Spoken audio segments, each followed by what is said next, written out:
Depends how long the grandkids talk. I think it'll be 12 minutes or less.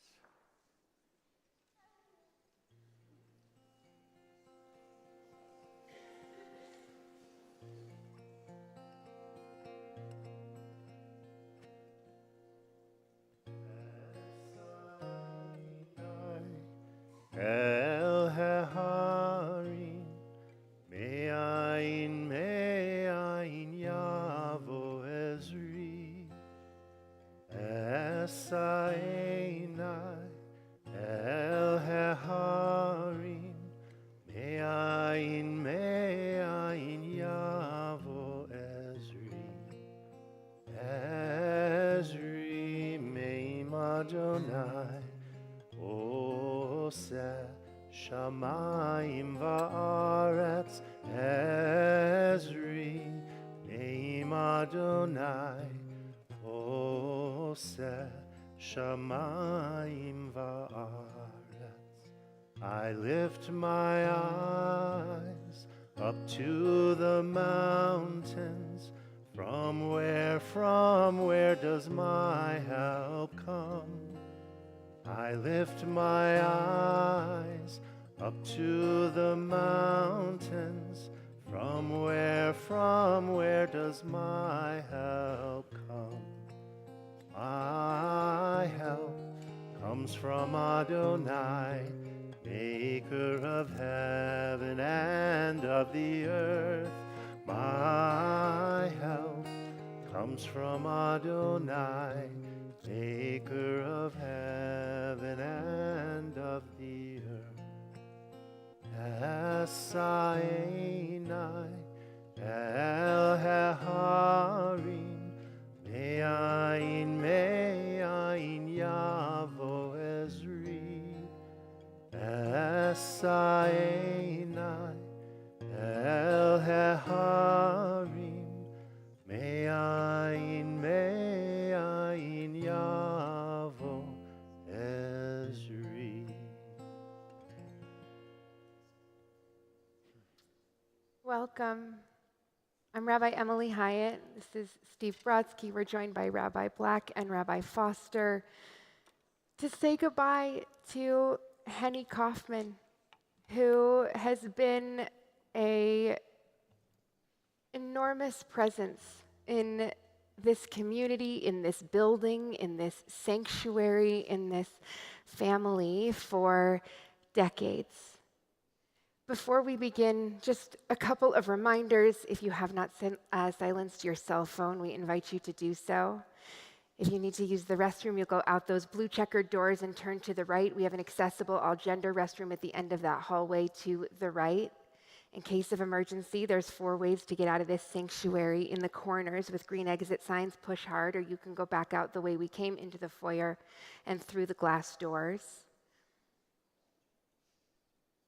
As I was thinking about this moment, I want to start by sharing with you a poem by Maya Angelou called When Great Trees Fall. It goes like this: when great trees fall, rocks on distant hills shudder.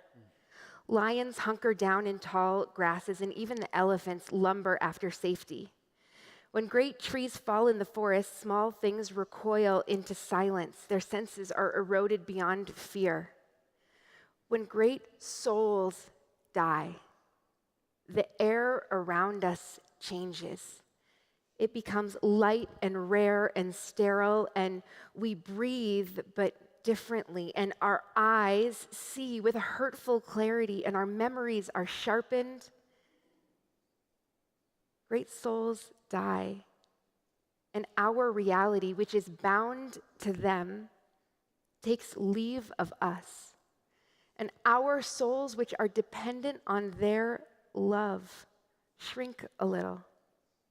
Our minds are formed and informed by their radiance, and they fall away. And when great souls die, after a period, peace blooms, slowly and always irregularly, and spaces fill with a kind of soothing vibration Our senses eventually are restored, never to be the same, but they whisper to us, they existed. We can be and be better because they existed. And this poem, on days like today, when we think of how different our world is without Henny, on one hand, feels so real because the world is different now. But often we use this poem to talk about what happens when a tree falls in a forest, because eventually it turns into the beautiful way that other things grow. That's not true today. So much has already grown from Henny. Our community, her family, the things that will grow from her life and her legacy are so deeply already in this room. And so today is a day where we get to say goodbye to an icon. But it's also a day when we get to look around and see already the fruits of her most beautiful life. I'm going to invite Rabbi Black to share.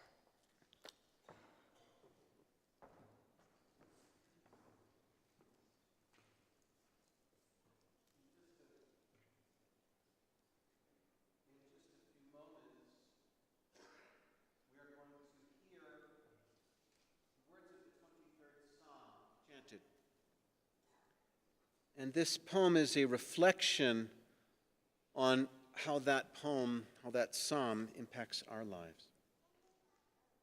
Those who walk through the valley of shadow wear no shoes.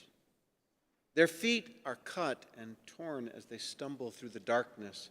With no time to pack a bag or say goodbye, they begin their journeys unprepared. Some are dressed in finery, jewels gleaming like stars in the dim light. Others are in pajamas, work clothes, prayer shawls, or bathing suits. Some clutch briefcases, papers, blankets, or teddy bears, and everyone wears their grief.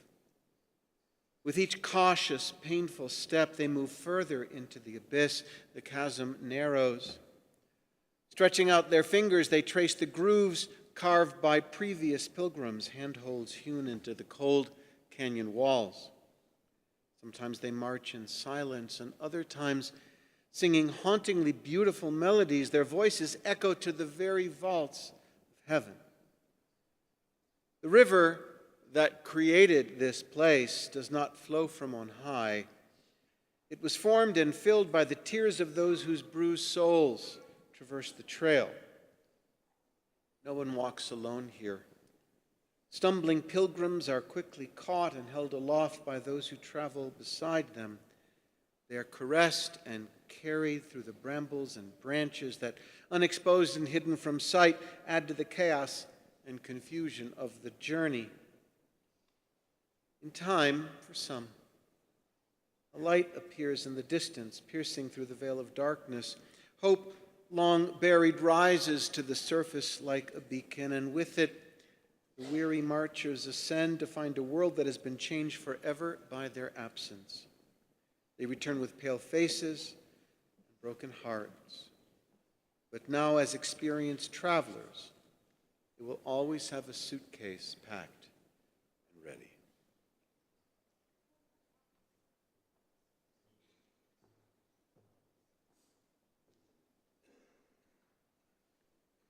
Adonai roi lo echsar bino deshe yarbitzeni al mei menuchot yinahaleni Nafshi yeshovev,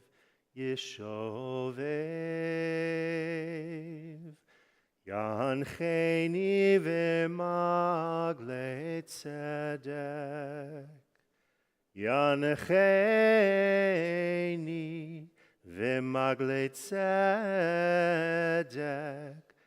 למען שמו. גם כי אלך בגיא צל מוות, לא אירא רע, כי אתה עמדי. שבטך ומשענתך המה ינחמוני.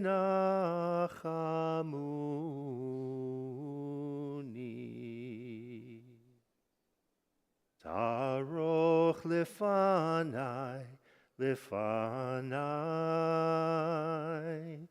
שולחן נגד צוררי, דשנת ושמן ראשי, כוסי רוויה. אך טוב וחסד ירדפוני, כל ימי חיי, כל ימי חיי, ושבתי בבית אדוני לאורך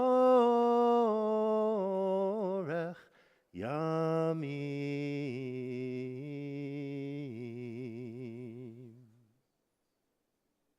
אדוני רואי לא אחסר, אדוני רואי לא אחסר.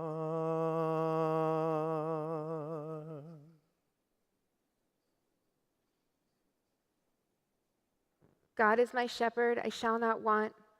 God makes me lie down in green pastures, leads me beside still waters, and restores my soul. You lead me in right paths for the sake of your name, and even when I walk in the valley of the shadow of death, I shall fear no evil, for you are with me. Your rod and your staff, they comfort me. You have set a table before me in the presence of my enemies.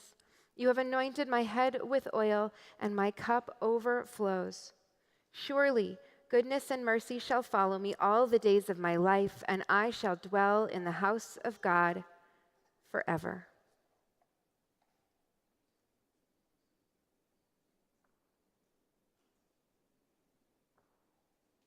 When we were thinking about what this service would look like and include and contain, it was a pretty cool conversation to have about what are the parts of this place that moved Henny. And the idea that Henny lived a lot of temple history over the course of her life and was here through a whole lot of different phases and rabbis and also styles, right? And places change and synagogues evolve. And to think about the parts of that moved Henny was a beautiful opportunity as we thought about how we would send her off. So I want to share, and we will, with music that comes from a little bit before me. But I want to share this poem called Like a Prayer. Every word that is whispered or sung, every word shattered in a storm, is a prayer. Every word that the heart cries and sighs to a distant home or forgotten dream in any language is a prayer. Maybe God above doesn't hear at all what our mouths utter, but prayer to God changes the prayer. It's a prayer that extends all the way. It's a prayer that speaks and does. It's a prayer I say to myself for my family and my loved ones. I will carry it to my journey's end. And there is a prayer that opens the morning, and there is a prayer that closes the day, and a prayer for light and warmth and peace, a prayer for what was, and a prayer for what will be. And so in a moment, we will pray in a way that will hopefully speak for and to Henny. But for the moment, I invite you to take your own silent prayer. Whatever you need to say in this moment, we'll come back together in just a second.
Shalom Rav al Yisrael Amcha Tasim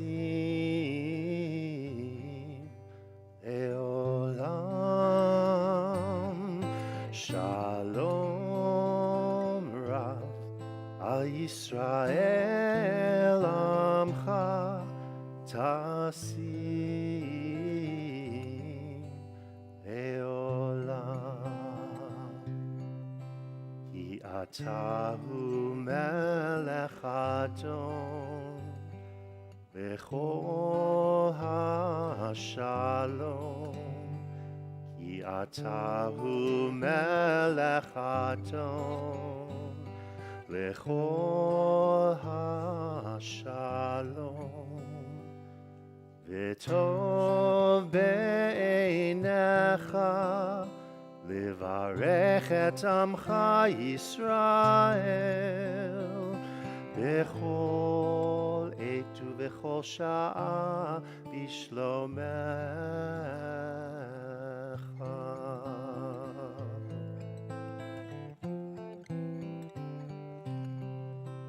Baruch atah Adonai Oseh HaShalom.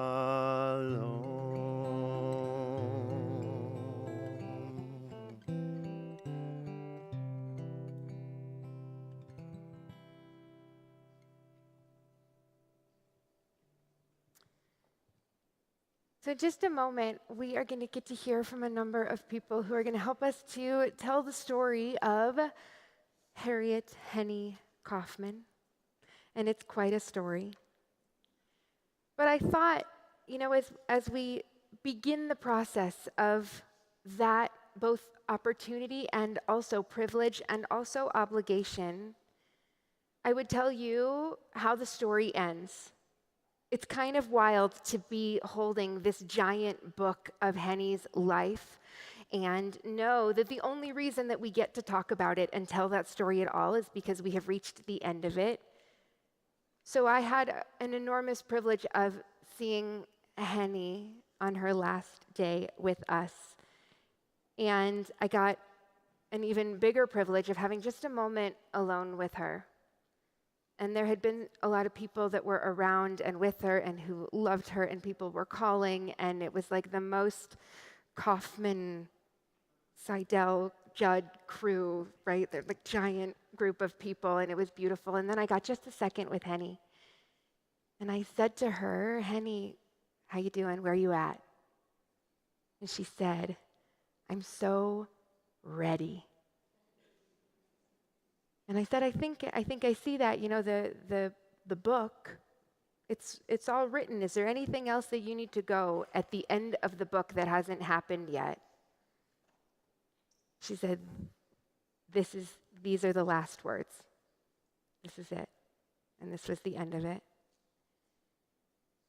And then it was, and we had the opportunity for her family to come back and her kids and her brother and to say goodbye and to have the moments that needed to be had. And then, if I may, Leslie walked out and she just said a couple of words which I think are the summary of the book, which is, she was such a good mom.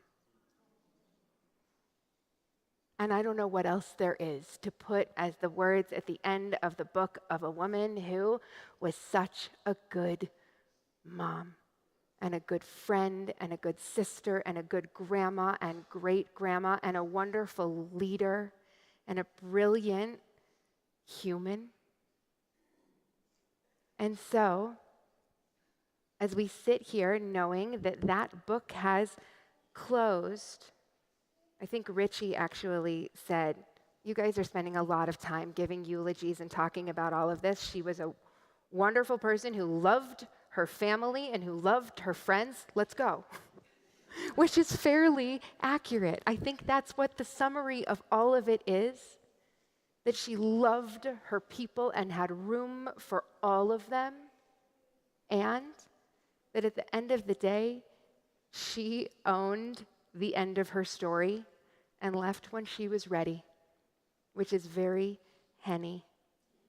And so with that ending being just so perfect, we close the book and now we get to reopen it, not from the beginning. We're not going to read the whole thing, but we're going to just hear the excerpts, the pieces that feel the most important, because part of our job on a day like today is to make sure that we have the pieces of Henny that we need so that we keep what she built, so that we build it further. And that is our opportunity and obligation today, is to find those pieces, to lift them up, to hear them from her family, from those who knew and loved her. And so we are going to do that. We get to do that. And so I'm going to invite up first her grandkids to join us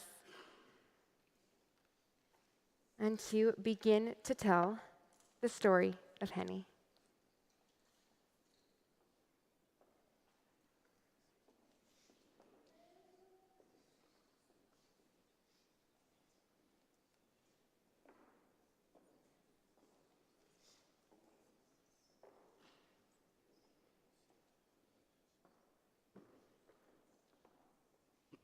Good morning, everyone, and thank you all for being here. We are fortunate to have the privilege of being Henny's grandchildren, along with Rachel, who currently joins us virtually from Israel.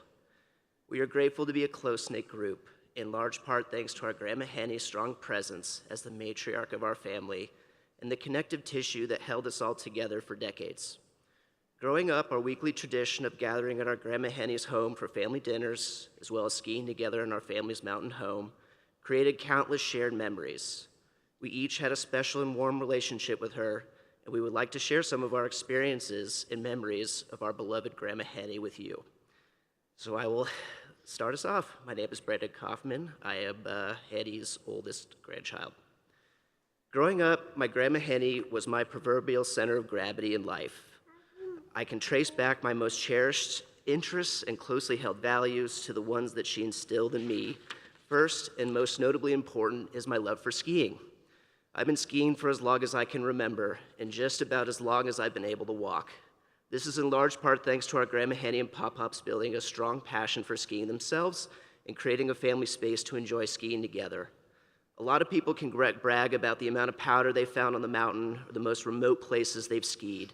I'm fortunate to be able to say that I regularly skied with my Grandma Henny as a kid, up until the point where her knees couldn't support it any longer.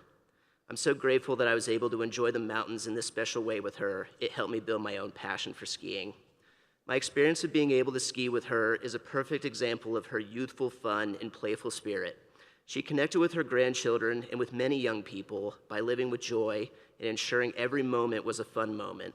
There are a number of my friends who would say their best memory of my wedding was dancing with my Grandma Henny throughout the night, despite not having met her until reaching that dance floor.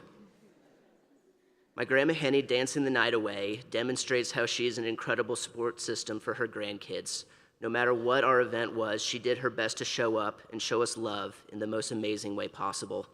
Our Grandma Henny showed true care for each of us, and sometimes that also meant being brutally honest with each of us about how she felt and what she thought we should be doing with our lives. When I was on the fence deciding whether or not to go to business school, a factor that helped steer my decision was my helpful Grandma Henny, who informed me that she would murder me if I didn't go and take advantage of the opportunity.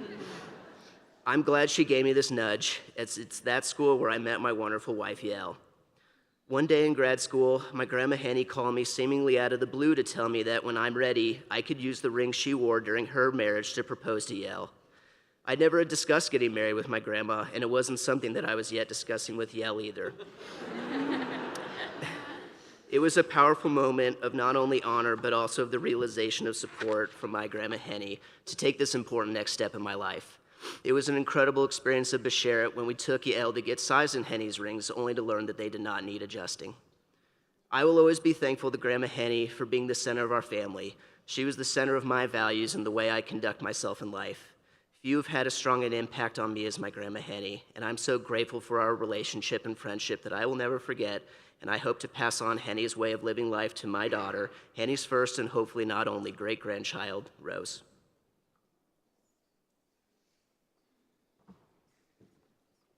Hello, I'm Marissa. I'm Henny's second grandchild.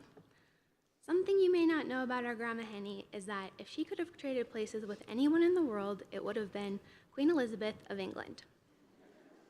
Though I'm pretty sure even the Queen didn't have her brisket recipe.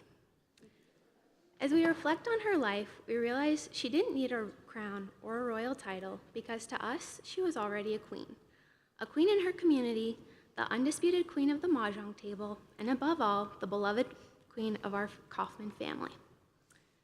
Being a queen means continuing traditions, and Grandma passed down many. One of her most cherished traditions was the classic bar bat mitzvah trip. Ours took us to Hershey, Pennsylvania, and Philadelphia. That one-on-one time with my grandparents was the trip of a lifetime, from roller coasters at Hershey Park to driving through Amish country to standing in front of the Liberty Bell. Having raised two lawyers, you need to have good negotiation skills in a royal family. When my grandparents were leaving for London when I was 9, I begged them to take me with them. My grandma said, "When you're 16, I'll take you to London," thinking I'd forget. I didn't forget. Instead, Grandma Henny and Pop-Pops and I went to see the Queen Elizabeth herself. There were grand moments like those, but just as precious were the little ones. The laughs we shared over the phone, chatting about our days. I loved hearing about her stories about her ladies group. Lifelong friends she kept in touch with since kindergarten. That kind of loyalty, warmth, and grace was just who she was. It was an honor to know her and to love her. I'm incredibly grateful for every minute we spent together. She may not have worn a crown, but she ruled with heart, humor, and an unshakable sense of love. And in our family, that made her our queen forever.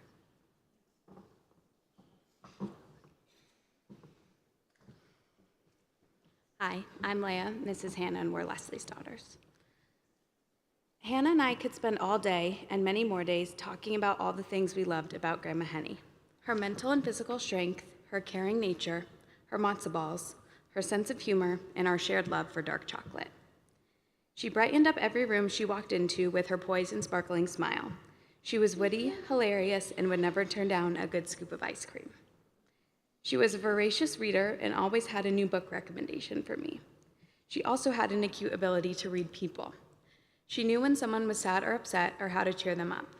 No person was off limits to her kindness. But one of the best traits about our Grandma Henny was that she always showed up. From Hannah's dance recitals to our cherished bat mitzvah trips, long-distance phone calls, high school and college graduations near and far, she was always there. But she wasn't just there physically. She was an excellent listener and remembered everyone and all their details. She always knew the right, thoughtful, and honest piece of advice to share in any situation. Additionally, she showed up as a leader in the community. This year, Hannah and I were fortunate to attend the Lion of Judah conference in Atlanta with our mom. During the caucus, women from Denver spoke about those who inspired them to live generously and live Jewishly. We weren't the only three to name Henny Kaufmann as one of those visionaries. She was the matriarch, rather the queen, of our family, and we're so lucky to have the time with her as our grandmother, confidant, and friend. We love you, Grandma.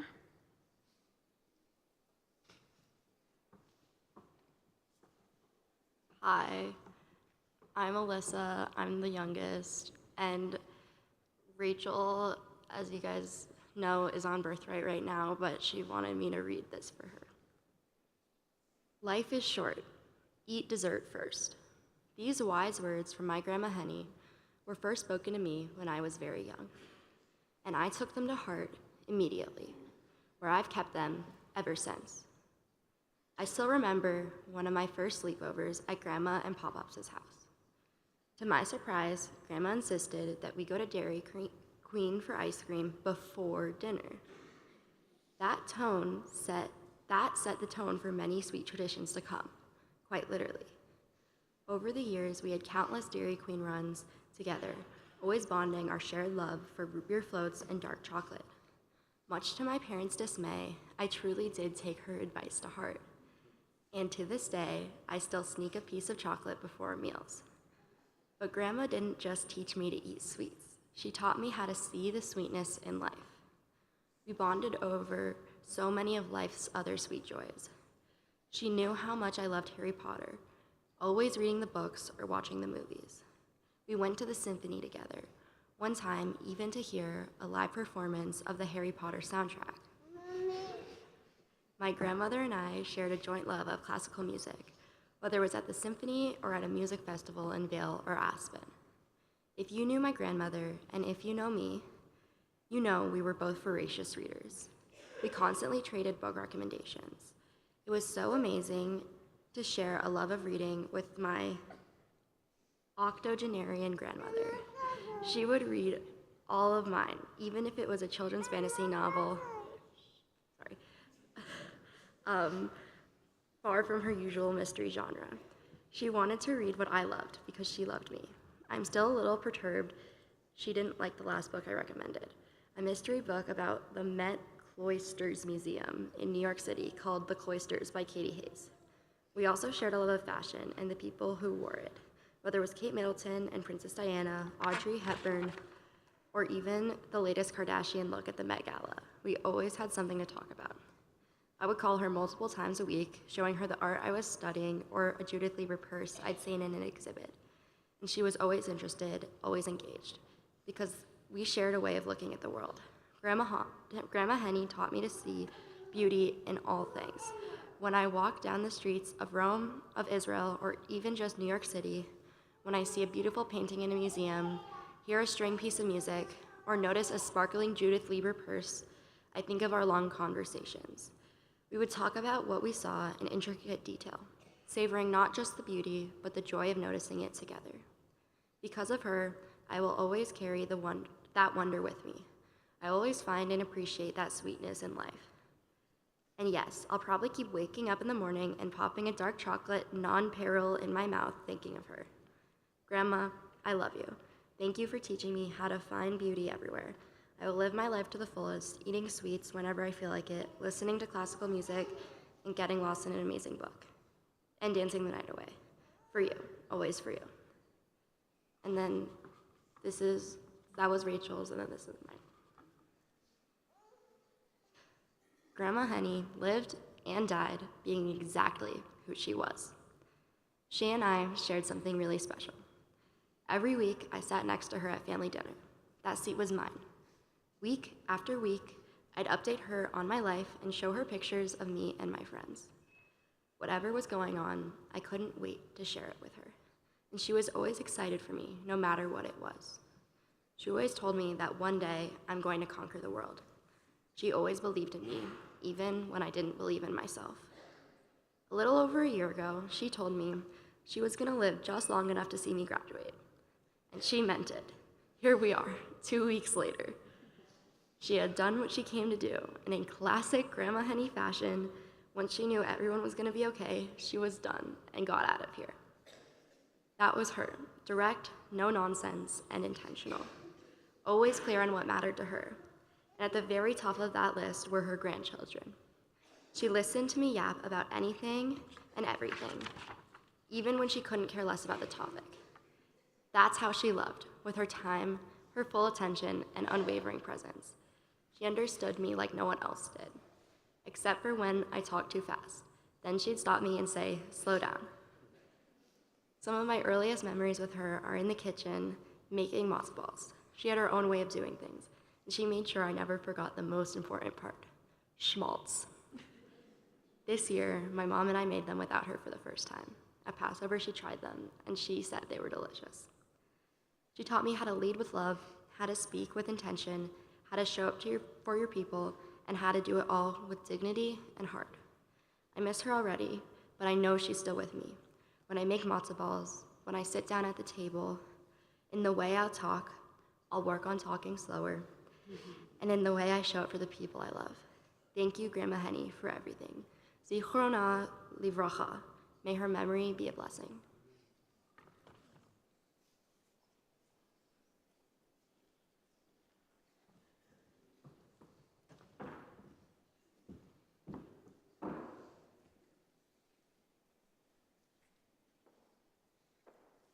It is my honor now to invite up Henny's kids.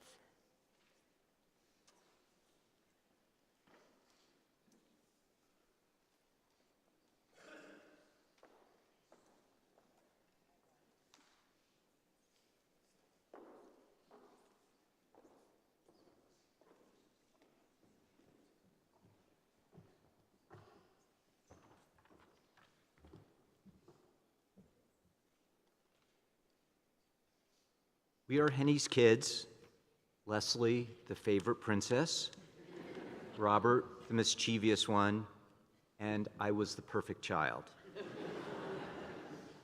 We want to share with you some of the values or lessons that our mother taught us, not so much by the words she spoke, but how she lived her life. Value 1. Our mother taught us empathy and caring for our community. She shared with us and our nieces, nephews, and kids the story of her and our dad moving in 1957 to Fort Lee, Virginia. This was the Deep South during Jim Crow. She was devastated by the cruelty and inequality of how blacks were treated. She cried daily in regular calls to our grandmother. Now we suspect that she was also a little homesick, but she didn't let on. Our mom's life was spent in service to her community, from Temple Emanuel to JewishColorado to her reinvigorating Hillel. She served in leadership positions, but also got dirty, preparing meals and cleaning toilets. She instilled these values in us and reveled in our following in her footsteps by engaging in many community organizations. Value 2, our mom loved Colorado and the mountains. She was a fourth-generation Coloradoan. As a child, she went to the mountains with her extended family, often to Glenwood Springs. She and our dad loved to ski, as you have heard, and they infected us and their grandkids with the ski bug. We started going to Winter Park with the Zellinger family. She went on regular Wednesday ladies' ski days, and eventually we ended up in Vail and stayed there. Our parents also loved the mountains in the summer, particularly the music at the Aspen Music Festival and the Vail Concert Series. We weren't actually really sure what they did in the summers because they shipped us off to camp for 8 weeks. Value 3. Our mom loved the arts, books, and travel that was fun and enriching. She regularly went to the symphony. Our parents were season ticket holders. Our dad sometimes fell asleep, and mom continued that, not the sleeping, after dad died. She loved the Santa Fe Opera. She loved theater, holding DCPA subscriptions and venturing to New York for shows. She loved to read, as you've heard, and always relished the opportunity to share a good book. And she and our dad loved to dance, and she didn't miss a party. She would regularly close down a celebration. Mom loved to travel to some of the usual close-by places, but also the more exotic ones. Our parents went to Cuba with Rabbi Foster. Our mom rode an elephant in Thailand, and they ventured to Russia. Our folks were happy to go away and leave us with the babysitter, who was a chain smoker and regularly dropped a few ashes in her chocolate chip cookies.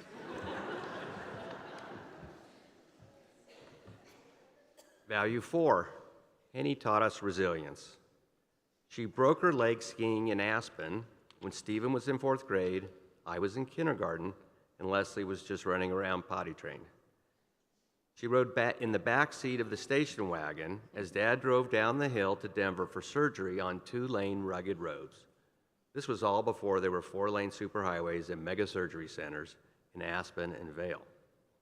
Then she was on crutches for 6 months, managing all of us in a tiny apartment before they moved to South Holly Street. The next season, after all of that, showing her resilient drive, she got right back out there on the slopes with all of us.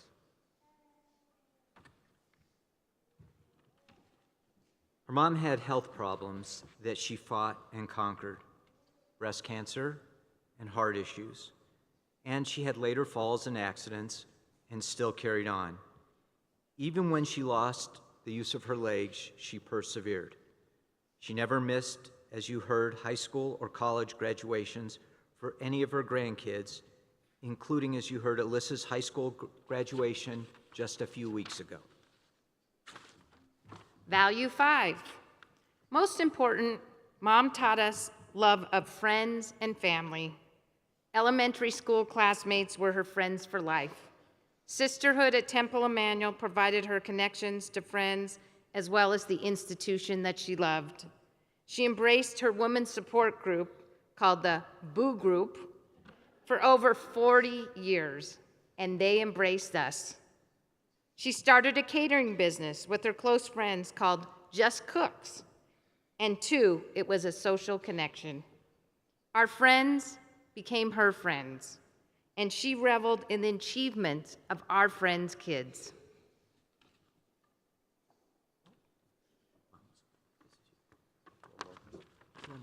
Okay. Oh, yeah. Mom was always there for the 3 of us and our spouses: Mark, Jen, Patty, of blessed memory, and now Lisa. She was our guide, she was our confidant, and for me, a shopping partner. And our spouses were there for her too. As you heard, our mother's grandchildren were the light of her life, and especially in the last year and a half, Rose was extra special.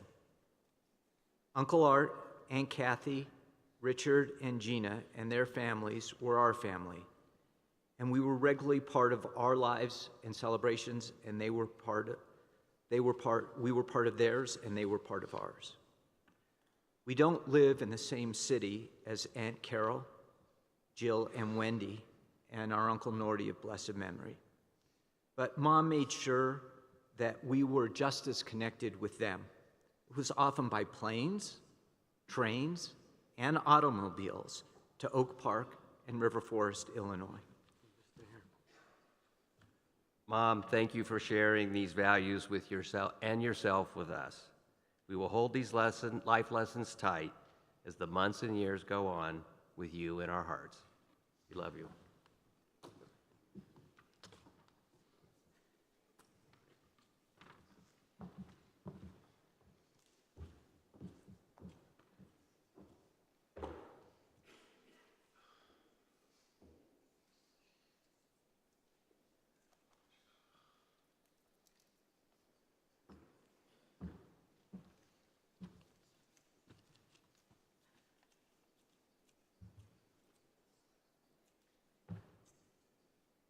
Dear Stephen and Lisa, dear Rob and Jen, Leslie and Mark and Brandon and Yael and Marissa and Rachel and Alyssa and Leah and Hannah and Rose, dear Arthur, dear Carol, dear Richard and Dana and Gina and Jill and Scott and Wendy and Fred and family and friends, all. As we know, Henny Kaufmann was a force of nature. She was a leader of incomparable strength. She was wise, she was witty, she was loving, caring, and generous, strong, straightforward, and pulled no punches. You always knew where you stood with Henny. I always knew where I stood with Henny. She loved her family, her friends, her community, her congregation, and her faith. And she never shied away from taking on strong and difficult leadership roles, and she excelled in everything she did. She truly was one of a kind, and we all know that. I first met Henny when I applied for the position of senior rabbi at Temple Emanuel. She sat on my search committee, and I must confess I was scared to death of her. She was intense. She asked pointed and tough questions. But then as I got to know her better, I realized that her intensity was how she lived her life, to the absolute fullest all the time. Over these past 15 plus years, I came to love her like all of us in the sanctuary who knew her so well. And I believe it's fitting and sad that I met Henny as I began my journey to senior rabbi of Temple Emanuel, and I say goodbye to her as I end that journey and transition into Rabbi Emeritus. Henny was born on June 27, 1937, the daughter of Royal and Mid-Judd, 4 generations of Coloradans. Her earliest years were spent in a small house on the west side on Tennyson Street. Her parents raised her and her beloved brother Arthur in a home filled with tradition, family, and an absolute dedication to supporting the Jewish community. Traits as we've seen and heard so beautifully that she passed on to her children, grandchildren, and great-granddaughter as well. And growing up, Henny doted on and watched over her little brother Arthur. You shared a bedroom together until that was no longer a good idea. Henny and Art were extremely close throughout their lives. The only times they fought, according to Arthur, was when he was annoying, and she would let him know in no uncertain terms. Growing up in the midst of a huge family on the west side, she was extremely close with her cousins, her aunts, her uncles, grandparents, great-grandparents, close relatives, all lived within walking distance of one another, and family was everything for the Judds. Shabbat and holiday gatherings were filled with food and love and tradition. There were those trips when the Katchen, Gart, Seed, Vixman, and Judd families would go up to Glenwood Springs on the 4th of July and basically take over the place. She valued friendship over everything except family. She had lifelong friends that spanned decades from kindergarten and elementary school throughout her life. Her lunch bunch friends, still meeting from middle school until today. When she was in junior high, Royal and Min moved their family to the east side. She attended Colfax Elementary, Lake and Gove Junior High Schools, East High School, and later the University of Colorado at Boulder for 1 year. In 1953, when she was a spunky 16-year-old, she went to a dance at the old JCC where there were college freshmen from DU and CU. She was spunky. And there she met Donald Kaufmann. She thought he was cute, and she told me he had hair back then. They went out a couple of times, and he was very slick. He was a good dancer, so was she. They loved to dance together. But then he left for the summer to go up to Eagle River and work there in a hotel.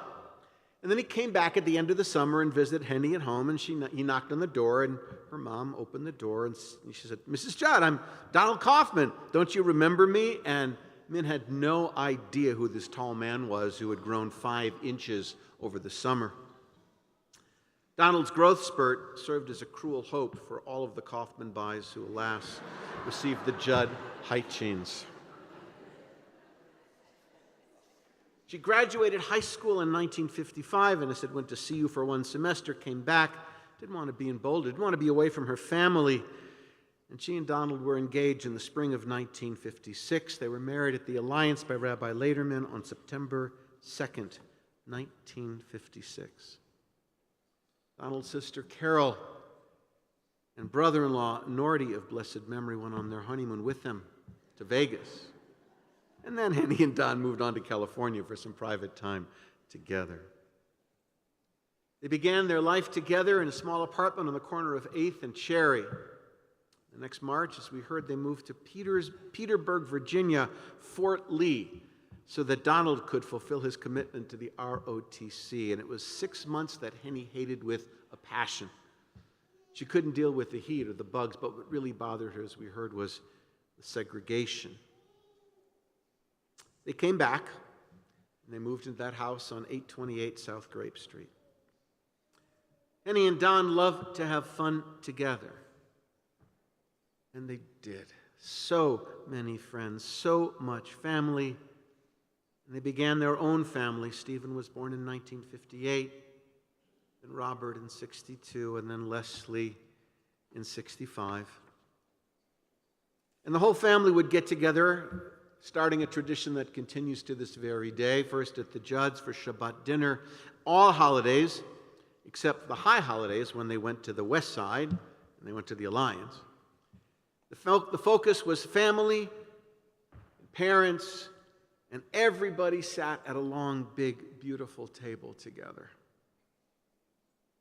In 1971, Henny brought Helen Rubin into their home, and it's quite a story. Supposedly, they were long-lost relatives that had been separated on the way to the U.S. 4 generations ago after the pogroms in Eastern Europe. One got off in Liverpool, and the other 2 got off in New York. And they looked for each other for years and years, and eventually they found each other, and the family all met. And Henny told Helen to come to Denver. And so in 1971, she came for Stephen's bar mitzvah, and Henny said, "You stay here and find a husband here." She became like a second mother, so sensible. She took such good care of her. Helen, you taught Stephen to drive and write and do things that Henny didn't want to do. Donald and Henny shared a passion and a partnership that was so beautiful to behold. They served as role models to their children and grandchildren of what a successful, happy, a strong marriage should be. They celebrated life together, traveling the world and realizing their dreams. They supported each other during incredibly difficult times, facing illness, loss, trauma, and hardships. But through it all, they were always there for one another. And their love and commitment was and always will be remarkable. And of course, this place was the center of their life. I know Rabbi Foster is going to talk about that, but I won't dwell on it too much. But all of the activities here at Temple served as a bridge for Henny for leadership. And she became president of our congregation. She loved Colorado. She loved the mountains, skiing, we've heard. And as a mom, she was a great boy mom. She was your Cub Scout den mother, Stephen. But she was a girl mom too, Leslie, as you will attest. And she was a second mom to so many people here in this sanctuary. She brought people into her family, into her life, and she was glue. She didn't cycle through friends. Once you were her friend for life no matter what. And she was forgiving. Even if people didn't do what she thought they should do, she didn't hold it against them. She'd remember it. But she wouldn't hold it against them. She did not hold a single grudge. And she never was afraid to expand her family. When Richie and Dana got married, Dana's parents got included forevermore, and they were always invited in. Leslie, you and your mom would cook together. Preparing for holidays and special occasions was a family affair, multi-generational. All the grandkids would cook and serve and celebrate together.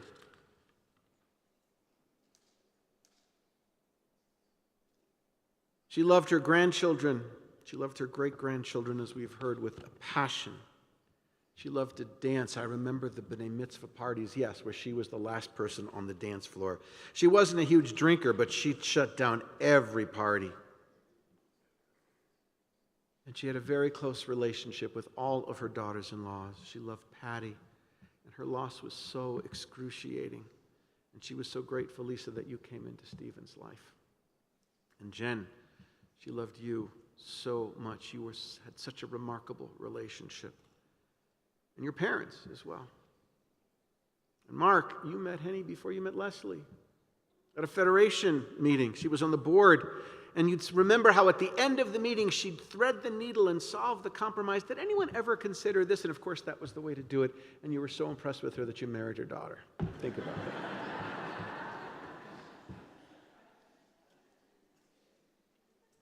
2016, when Donald was suddenly taken from us, Henny's life, and indeed the life of the entire family in this community, was upended. But she persevered. She missed him terribly, but with support of her family and dear lifelong friends, she rebuilt her life piece by piece. Of course, these past several months, years took their toll on Henny, on the family, on anyone who cared and loved for her. But even in the midst of so much loss, she was able to celebrate life on her own terms. Even with the limitations that were placed upon her, she did her best. And so today, we remember her not as she died, but as she lived, full of love, full of life, full of passion, and full of joy. In Pirkei Avot, chapter 4, verse 1, we read, Ezehu chacham halomed mikol adam, Ezehu ashir hasamech bechelko, Ezehu mechubad hamechabed et habriot. Who is wise? One who learns from everyone. Who is rich? The one who is satisfied with what they have. And who are honored? Those who honor everyone. And so today, as we bid Henny Kaufmann shalom, we give thanks for her wisdom, for her leadership, for her strength, for her wealth of friendship and family and community. Zichrona livracha, may her memory be for an eternal blessing. And let us say amen.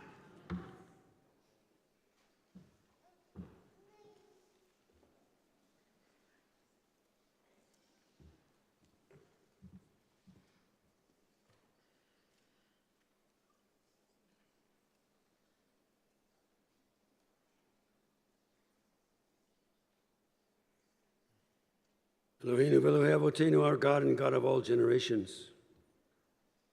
Thou governest all things with infinite wisdom and mercy, and who guidest the destinies of all of humankind.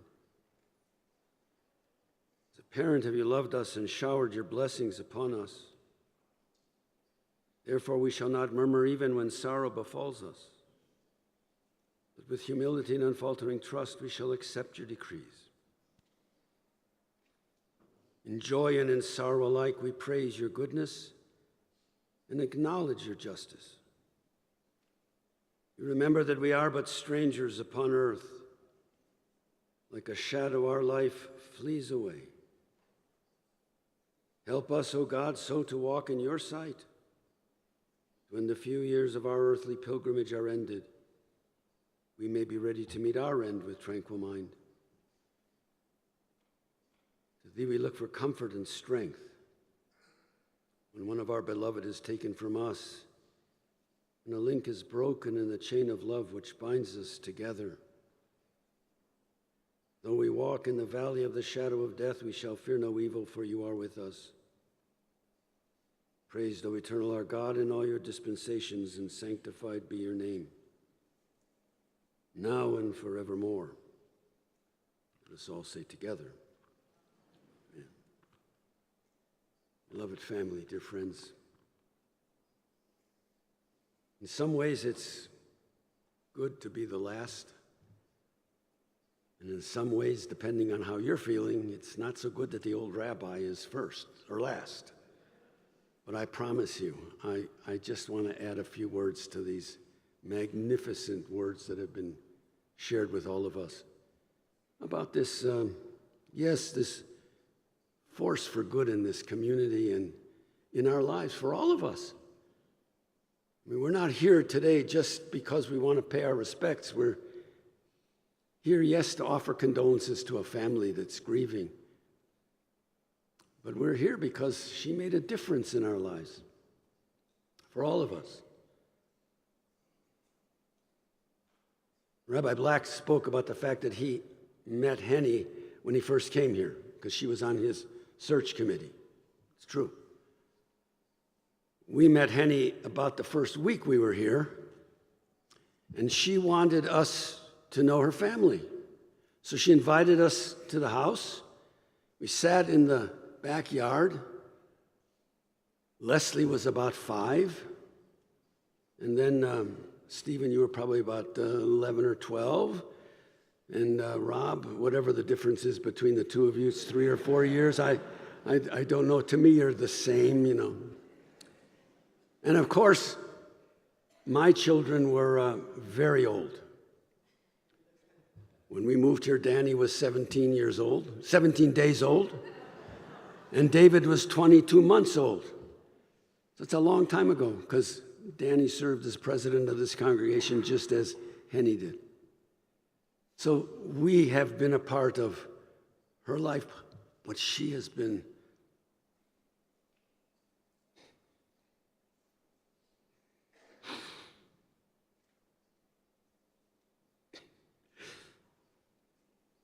a significant part of ours.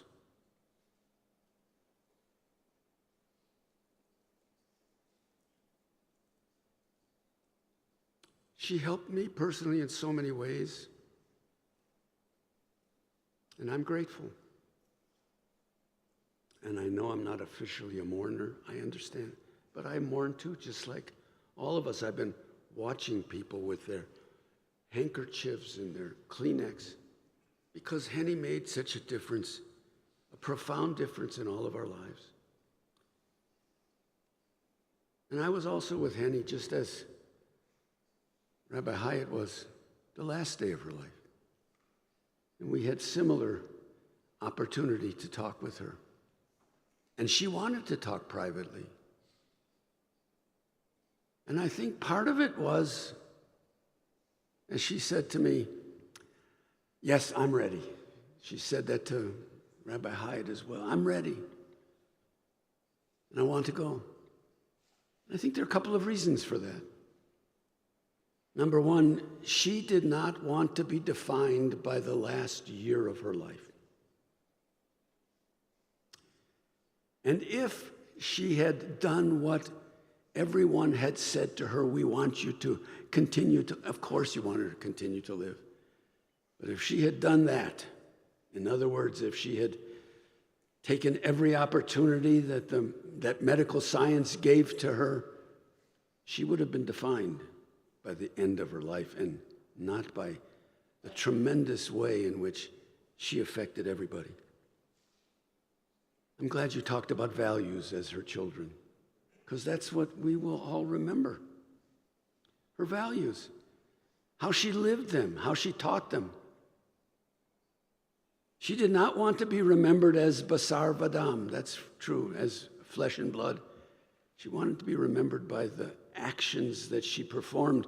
And why did she perform those actions? Because of the person she was. We sometimes get it wrong. We think that a person is their biography, and I don't agree with that. A person's biography makes them do the things they are because of the person that they are. And yes, they grow, and we all grow because of our family experiences, because of the people that have affected our lives. But we don't always take that into account. Henny did. She learned from so many people. Before I forget, I want to say that, yes, this sanctuary is the place that meant a great deal to her. But I want you to understand that the sanctuary she grew up in meant as much to her. The Alliance was a part of her life and her parents' lives. And Rabbi Lederman of blessed memory was her rabbi as a child.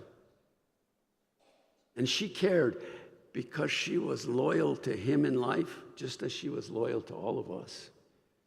That was who she was. That was her value in life in terms of this institution and all the institutions she served. She wanted to utilize the best that she had in her to make sure that the community would be a better place. She always talked about to be on the board of the temple, you had to have 3 T's, or you had to at least participate with 3 T's: time, treasury, and talent. She was lucky to have all 3. And she was lucky, or we were lucky, all of us, that she shared all 3 in different ways.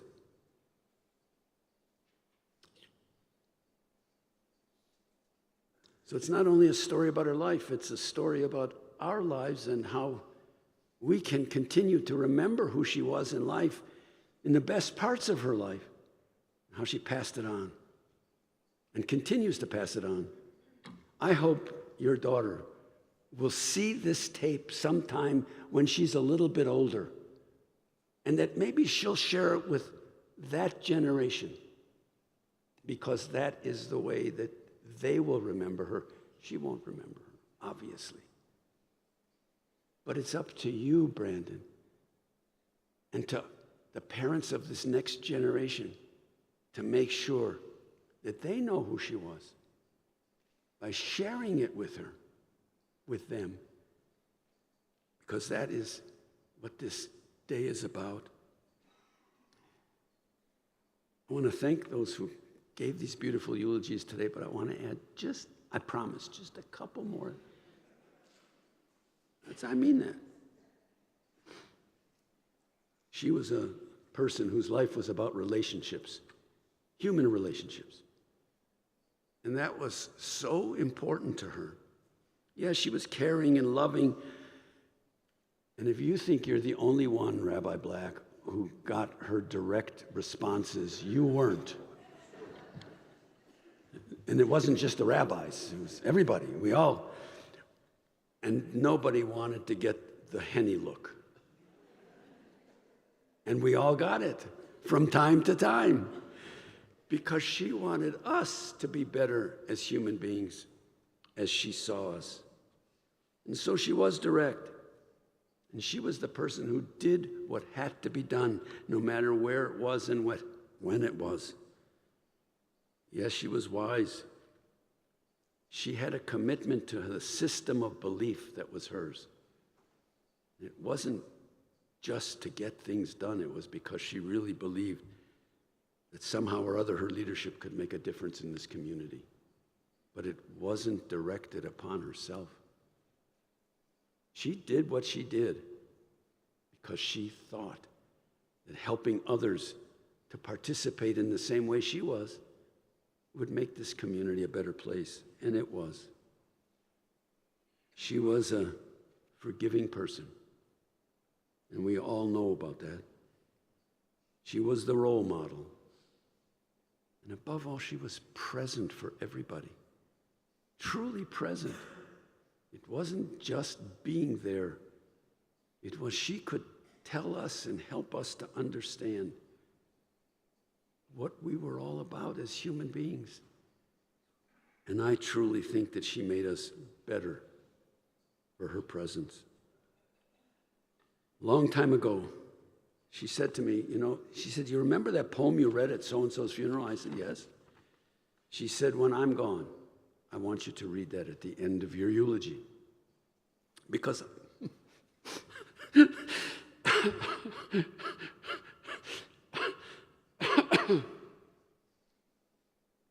I think she believes that in some way or other,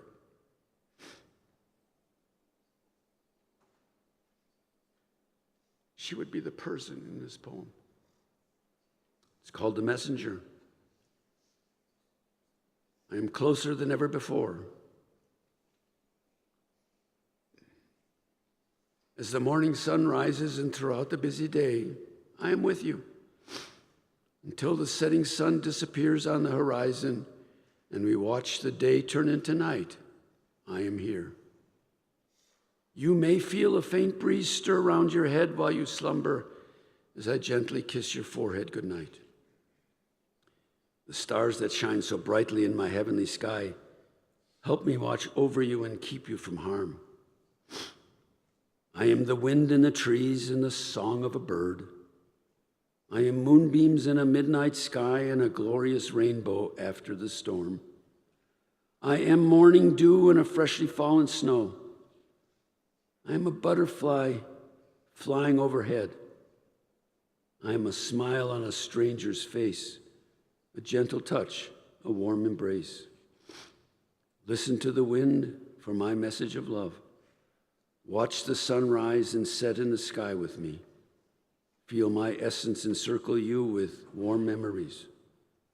Open your heart to know I am not gone. Reach deep into your soul. You will find me. I am here. Have no fear. I am with you always. I do believe that would be Henny's message to each of us. Adonai natan v'Adonai lakach. Yehi shem Adonai mevorach me'ata v'ad olam.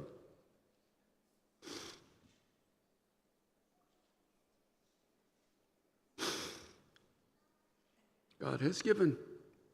God has taken away. Praise be the name of God. Amen.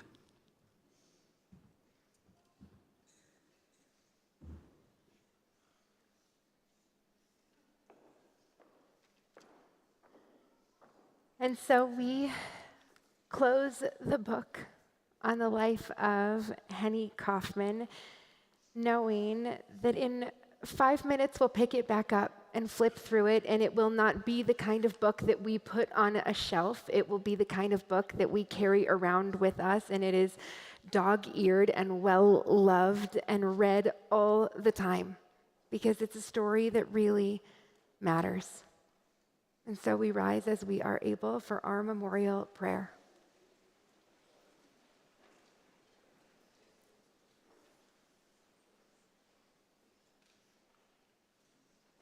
El male rachamim, shochen bamromim, amtzei menucha nechona, tachat kanfei hashchina, im kedoshim utehorim, kezohar harakia, mazhirim et nishmat Henna bat Yisrael Yitzchak umashabela shehalcha leolama Baal harachamim Yastireha beseter kenafav leolamim veyitzror bitzror hachaim et nishmata Adonai hu nachalata v'tanuach b'shalom al mishkava V'nomar Amen. God of abundant mercy, God most high, may the soul of our loved one who has gone into eternity find the gift of perfect peace in your embrace, together with the holy and pure whose light shines like the radiance of heaven. Compassionate God, hold Henny close to you forever, so that her soul may be bound up in the bond of life eternal. May she find a home with you, and may she rest in peace. And together we say, Amen. We want to let you know in a minute, Jim will come give you many instructions, but in the meantime, there are a number of opportunities to sit Shiva with this big, beautiful family at the home of Leslie and Mark Seidel. All of these will be 201 Ivanhoe Street, so very far from here. Today, immediately following burial until 3 p.m., the family will be receiving people again on Sunday, which is the 8th of June, from 2 to 7, and there will be a Shiva Minyan at 5:30. Again on Monday, the 9th, from 3 to 7, and again a Shiva Minyan at 5:30. It should be on your piece of paper as well. Ladies and gentlemen, that does conclude our service here at Temple Emanuel. We will have an escorted procession to interment at Emanuel Cemetery. So if you'd like to join us in that procession, we'll ask you to return to your cars as quickly as possible. Please don't delay with conversation in the foyer. Please get to your cars, and you can start lining up facing the southeast exit of the synagogue's parking lot. Please have your headlights on and your hazards. If you're not going to the cemetery, please give way to those who are, and maybe if we can ask you to use the northeast exit of the synagogue's parking lot. We'll ask you to remain in your places. We'll ask until we are able to escort the family and the casket out. And the one last big request is please allow the family to do what they need to do. If you catch them in the foyer or in the restroom, they do need to get to the cemetery, so please don't stop them with conversation or condolences. If I can invite the pallbearers forward at this time.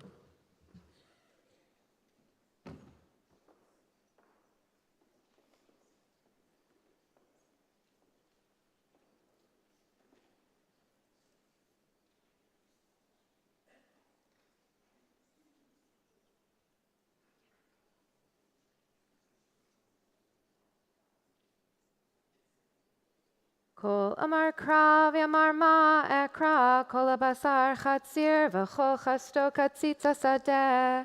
Yavesh chatzir nevel tzitz, ki ruach Adonai nashva bo, achen chatzir ha'am. Yavesh chatzir nevel tzitz, u'devar Eloheinu yakum leolam. Hatzur tamim pa'alo, ki chol drachav mishpat, mi omar lo ma tifal, hashalit b'mata uvma'al, me mitu mechaye.